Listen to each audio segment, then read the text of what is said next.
Hey friends, this is Manju and once again welcome back to my channel. तो सबसे पहले I would like to thank each and every person for loving and supporting my videos and I am so happy to announce that कि हमारी 1K की family जो है वो complete हो चुकी है. I am really grateful to you all of you. So today's video is going to be again a organized day of my life. जैसे कि लास्ट वीडियो में हमने विंटर रैपअप किया था, तो इस वीडियो में जितने भी समर्स वाले कपड़े जो हैं वो मैंने निकाल लिए हैं. तो लेट्स ऑर्गेनाइज दिस.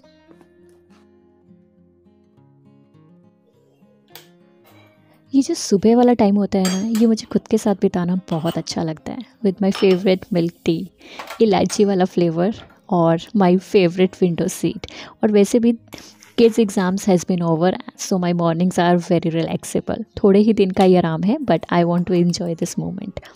तो चलिए, खाली पेट चाय नहीं पीनी चाहिए, तो इसलिए मैं हमेशा चाय के साथ रस ज़रूर लेती हूँ और रस डुबो के खाना तो मुझे बहुत ही बढ़िया लगता है.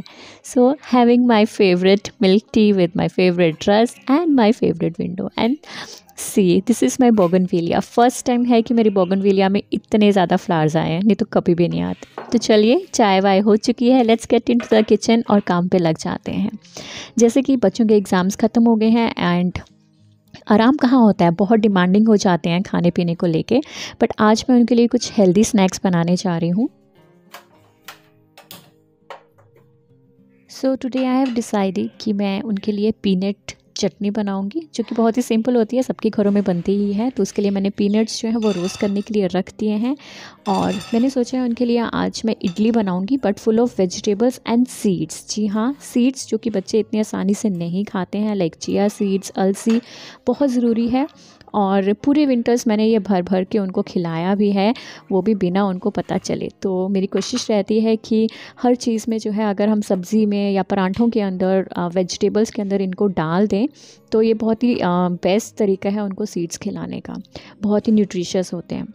तो यहाँ पे सूजी ले ली है, धनिया और प्याज, अनियन एज़ यूजुअल, जो कि हमें जितनी भी वेजिटेबल्स हम डाल सकते हैं अपनी सूजी की इडली में, वही मैं डालूँगी. फ्लेवर के लिए चिली फ्लेक्स डालूँगी और साथ में थोड़ा सा ऑरिगेनो, ताकि उनको टेस्ट बड्स जो हैं वो ना पिज़्ज़ा वाले टेस्ट पे बहुत सेट हुए हैं. तो ऑरिगेनो मैं डाल दूँगी और थोड़ा सा दही डालेंगे इसके अंदर और मिक्सचर जो है उसको थोड़ा सा रेस्ट करने के लिए रख देंगे. बट मुझे सूजी की इडली में क्रश्ड पीनट्स जो हैं वो बहुत ज़्यादा अच्छे लगते हैं. कभी आप भी ट्राई कीजिएगा. आप चाहे तो इसको फ्राई भी कर सकते हैं, या मैंने तो वैसे अभी फ़िलहाल रोस्ट ही किए हैं. बिल्कुल क्रंची फ्लेवर आता है. इनको आलू की सब्ज़ी में डालिए पीनट्स को फ्राई करके, या आप किसी भी अप्पे, उपमा या इडली में डालिए, बहुत ही क्रंची फ्लेवर आता है. ज़रूर ट्राई कीजिएगा. तो थोड़े से क्रश पीनट्स मैंने यहाँ पर इसके अंदर मिक्सचर के अंदर ऐड कर दिए. Now it's time to add some chia seeds. थोड़े से चिया सीड्स डालूँगी, थोड़े से वाइट तिल डालूँगी, जो कि बहुत न्यूट्रिशियस आते हैं. मैं इनको स्टफ़ पराठों के अंदर भी डाल देती हूँ और पूरे विंटर्स मैंने इनको भर भर के खिलाई हैं ये सारी चीज़ें. और थोड़ी सी अलसी बहुत ज़रूरी है. सीड्स हम सभी जानते हैं कि कितना ज़्यादा ओमेगा 3 होता है अलसी के अंदर, और कितनी ज़्यादा प्रोटीन से भरी हुई हैं ये सारी चीज़ें. अगर इनको ऐसे खाने के लिए देंगे तो ये कभी भी नहीं खाएंगे. सो एंड सो अगर मैं पिन्नी के अंदर भी डाल के देती हूँ तो ये तब भी नहीं खाते हैं. बट पराठों के अंदर या ऐसी चीज़ों के अंदर अगर आप डाल के देते हो तो इनको बिल्कुल पता नहीं चलता है. तो चलिए, अब चटनी भी बना लेते हैं. पीनट्स जो है वो अच्छे से भून चुके हैं. थोड़ा सा इसके अंदर अमचूर डाल रही हूँ, क्योंकि दही बहुत ज़्यादा खट्टा नहीं था और मुझे इस चटनी का थोड़ा सा खट्टे वाला फ्लेवर जो है वो बहुत बढ़िया लगता है. और थोड़ी सी मैंने इसके अंदर भुनी हुई लाल मिर्च डाली है फ्लेवर के लिए और तीखेपन के लिए भी. थोड़ा सा नमक स्वाद अनुसार. तो चलिए, चटनी को अब बना लेते हैं.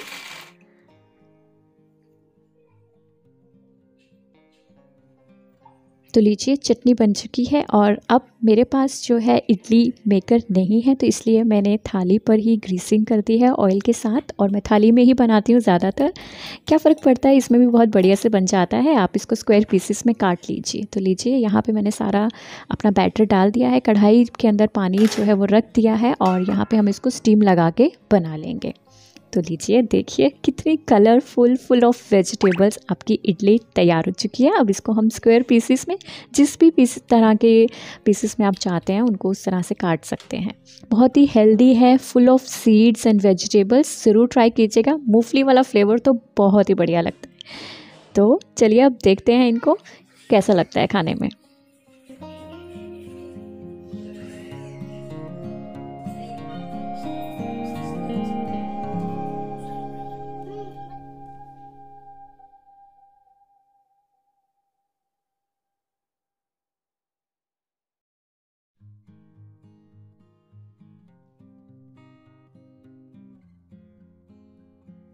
चलिए, इन्हें तो इडली पसंद आई है और फ़िलहाल मुझे भूख नहीं है, इसलिए मैं अपनी पैक करके रख रही हूँ। मुझे अभी बहुत सारा काम करना है, जैसे कि मैंने आपको वीडियो की शुरुआत में बताया। तो चलिए पहले किचन को वाइंड अप कर लेते हैं, और वैसे भी किचन को साथ साथ में ही क्लीन कर लिया जाए तो बढ़िया है, नहीं तो अगर मैं एक बारी फ़ोन लेकर बैठ जाऊँ ना तो सारा काम छूट जाता है। तो इसलिए सबसे पहले इस काम को ख़त्म करते हैं, ये बहुत ज़रूरी पार्ट है हमारी क्लीनिंग रूटीन का। और काम ख़त्म होने के बाद अब मैं अपनी मेन मुद्दे पर आ चुकी हूँ। जी हाँ, आज मैंने डिसाइड किया कि आज मैं अपनी वार्डरोब्स को ऑर्गेनाइज़ करूँगी। समर के कपड़े मैंने निकाल लिए हैं, बट उनको अभी तक सेट नहीं किया है, और अभी भी मेरे कुछ भी पीछे हम वेडिंग पे गए थे वो कपड़े भी अभी भी मेरे वैसे ही पड़े हैं। आई एम सॉरी गाइज़, मेरी cupboard is really a mess. बहुत ही बेकार कबर्ड हो रखी है, और आप ये देखिए कितनी ज़्यादा डस्ट एक्यूमुलेट हो गई है इसके अंदर। पता नहीं इतनी डस्ट कहाँ से आ जाती है। तो चलिए काम पे लगते हैं। सबसे पहले हम इसकी सफाई कर लेते हैं, अच्छे से सारे कैबिनेट्स को क्लीन कर लेते हैं, और उसके बाद जो है हम इसको ऑर्गेनाइज़ करेंगे।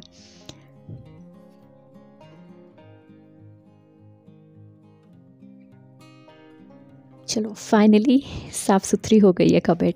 और ये जो बॉक्स जो है वो मेरी लॉन्ड्री आइटम्स के लिए है। I can't show you because this one is also A complete mess, और इसमें मैं कुछ भी उठा के फेंक देती हूँ और जो भी चीज़ें हाथ में आती हैं। तो सबसे पहले इसी को ही डीक्लटर करेंगे, क्योंकि बहुत बड़ा है, डीप है उन चीज़ों के लिए। तो इसलिए सबसे पहले इसको हम अच्छे से साफ़ करते हैं, डीक्लटर कर लेते हैं, और देखते हैं कि इसको हम कहाँ किस तरीके से सेट कर सकते हैं और इसे किसी और चीज़ के लिए यूज़ करेंगे।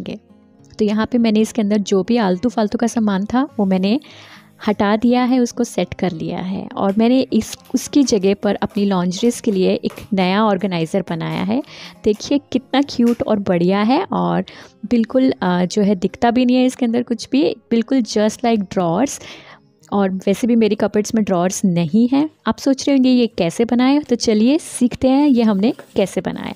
तो पुराने कार्डबोर्ड बॉक्सेस, शू बॉक्सेस, इस तरह से उनको आप बना लीजिए, और जितने भी शॉपिंग बैग्स हैं, पेपर शॉपिंग बैग्स जो हैं वो मैंने इसके अंदर यूज़ किए हैं, क्योंकि वो काफ़ी स्टडी होते हैं। और वैसे भी I always believe in recycle, reuse and reduce the waste as much as possible.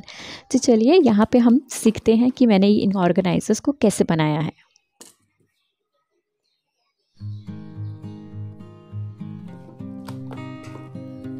तो इस ऑर्गेनाइज़र को मैं 2 पार्ट्स में डिवाइड करूँगी, क्योंकि मुझे इसके अंदर पार्टीशन करना है। तो यहाँ पे मैं एक ये पेपर बैग है जो कि स्टडी है, काफ़ी अच्छा है, उसे यूज़ कर रही हूँ।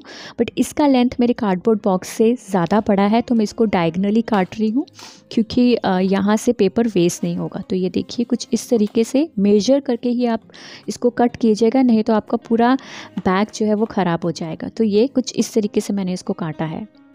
बट यहाँ पे भी आप देख रहे हैं कि इसका थोड़ा सा ये छोटा ही है, तो यहाँ पे मैंने दूसरी साइड से भी इसको काट लिया है और उसको पिन अप कर दिया है। आप चाहें तो इसको निकाल के एज अ सेकेंड ऑर्गेनाइज़र भी यूज़ कर सकते हैं। इसकी लेंथ को कम ज़्यादा भी कर सकते हैं अगर आप इसको किसी और इन फ्यूचर किसी और ड्रॉर के अंदर यूज़ करते हैं।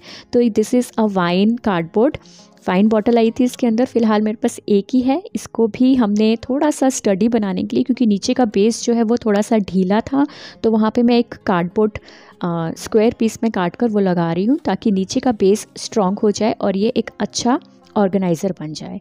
और उसके अंदर फिट करने के लिए मैंने अगेन शॉपिंग बैग से ही इस ऑर्गेनाइज़र को तैयार करा है। ये भी थोड़ा लंबा था, तो अगेन इसको भी मैंने काट कर उसके साइज़ का बना दिया है।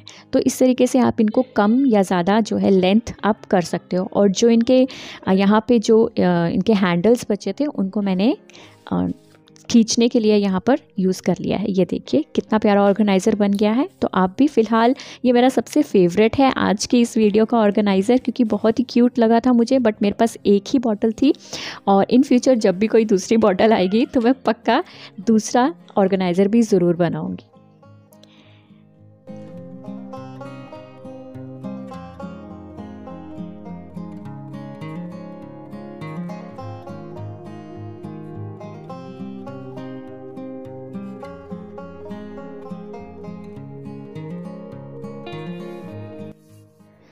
तो लीजिए, ऑर्गेनाइजर्स बनकर तैयार हो चुके हैं। तो अब कपड़ों को कर लेते हैं तैयार ऑर्गेनाइजर्स के अंदर डालने के लिए। तो मैंने जितनी भी घर पहनने वाली टी शर्ट्स जो हैं उनको तय लगा लिए हैं। जीन्स को भी रोल करके रखा है, क्योंकि कुछ ऑर्गेनाइजर्स मैंने इस तरह के लाइफस्टाइल वाले बैग्स के भी बनाए हैं। तो मैं जीन्स को रोल करके उसके अंदर डालूंगी, और जितने भी पजामाज जो है ना, उनकी ड्रॉ स्ट्रिंग्स के अंदर ही उनको नॉट कर दीजिए। बहुत ही बेस्ट तरीका रहेगा स्टोर करने का।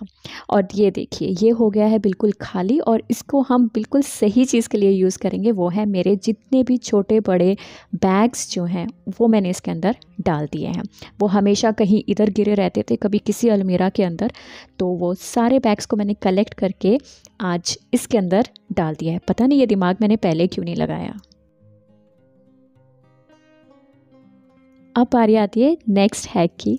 ये देखिए, सिल्क के दुपट्टे, शिफॉन के दुपट्टे बहुत ही सिल्की, बहुत ही बढ़िया लगते हैं। हमारे इंडियन आउटफिट का एक बहुत ही इम्पॉर्टेंट पार्ट है। बट एक निकालो तो बाकी अपने आप ही पीछे चले आते हैं। ये प्रॉब्लम हम सबको फेस करनी पड़ी है। तो एक सल्यूशन जो मैंने निकाला है, क्यों ना इसके अंदर हम अपनी कपड़े वाली क्लिप्स, क्लॉथ क्लिप्स को दुपट्टों को इस तरह से टक इन कर दें, तो ये दुपट्टे हमें बिल्कुल भी परेशान नहीं करेंगे। क्योंकि मैं अपने दुपट्टे जो हूँ वो बहुत मिक्स एंड मैच करती रहती हूँ, तो इनको सूट्स के साथ कभी भी नहीं रखती, हमेशा अलग से रखती हूँ। बट प्रॉब्लम ये रहती है, एक उठाओ तो बाकी पीछे पीछे ही आ जाते हैं, साथ में ही गिर जाते हैं। तो इस प्रॉब्लम को सॉल्व करने के लिए मैंने सबके ऊपर आज क्लिप्स लगा दिए हैं, ताकि कोई दिक्कत ही ना रहे।